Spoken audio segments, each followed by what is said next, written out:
माझं नाव आहे आरोही आणि आज आम्ही बनवणार आहे भेळ. भेळ बनवण्यासाठी काय साहित्य लागणार तर आम्ही ते बघू. हे आहे धनिया पावडर, हे आहे चाट मसाला, हे आहे शेव, टमाटर, मिरची पावडर आणि कांदा, कोथिंबीर आणि हे आहे गोड आणि तिखट पाणी तुमच्याकडे असेलच. आणि आता आम्ही सुरू करू. हे दोघे आमच्याकडे पण आहेत आणि आता आम्ही सुरू करू. आता आम्ही या बाउल मध्ये थोडीशी भेळ काढून घेऊ. भेळ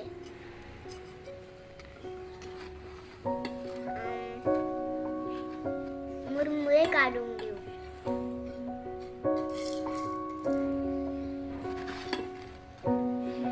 आता आम्ही हे मुरमुरे काढून घेतो चांगल्याने. तुमच्याकडे मुरमुरे असतील तर तुम्ही टाकून त्यात तुम्हाला जर जेवढं जास्त किंवा कमी घ्यायचं असेल तुम्ही जास्त कमी घेऊ शकता. आणि मी कमी घेतलंय. आणि आता आम्ही बनवणार आहे तर भेळ. आता बनवण्यासाठी सगळ्यात आम्ही टाकणार आहे गोड पाणी.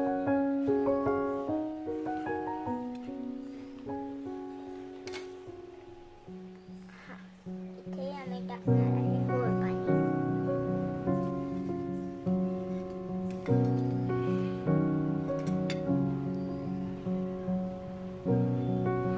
आणि आता आम्ही टाकणार आहे तिखट चटणी.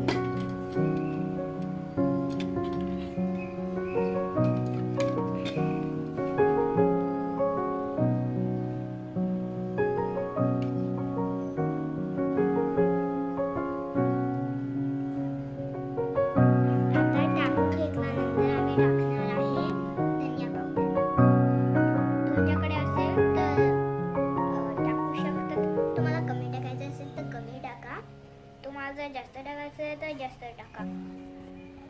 मी कमीच टाकलं आहे. त्याच्यानंतर आम्ही टाकणार थोडीशी शेव.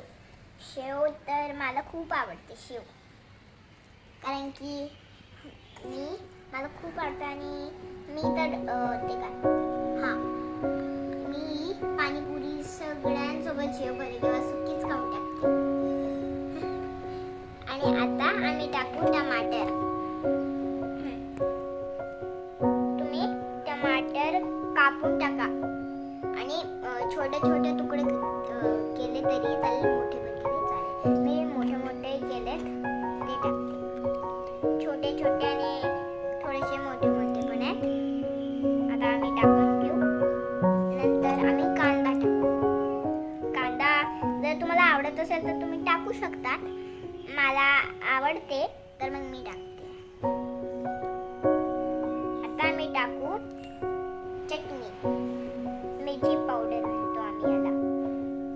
मिरची पावडर थोडीशी असे टाकायची. आता ही मिरची पावडर टाकून झाली आहे. आता आम्ही टाकू कोथिंबीर. कोथिंबीर तुम्हाला जर आवडत असेल तर तुम्ही आणून घेऊन, जर तुमच्याकडे नसेल तर तुम्ही मागवू शकतात. पण मागवण्याच्या पहिले त्यांना चांगलं पैकी वॉश करायचं. तुम्हाला माहितीच आहे की बाहेर कोरोना चालू आहे, तर मग त्यांना वॉश करायचं आणि थोड्या वेळसाठी उन्हात ठेवायचं. म्हणजे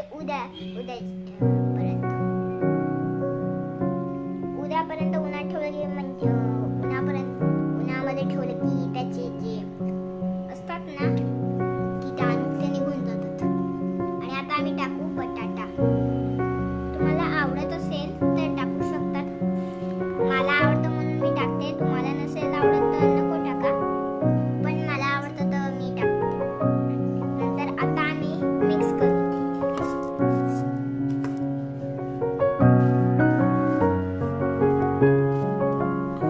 आता आम्ही टाकू थोडीशी चाट मसाला.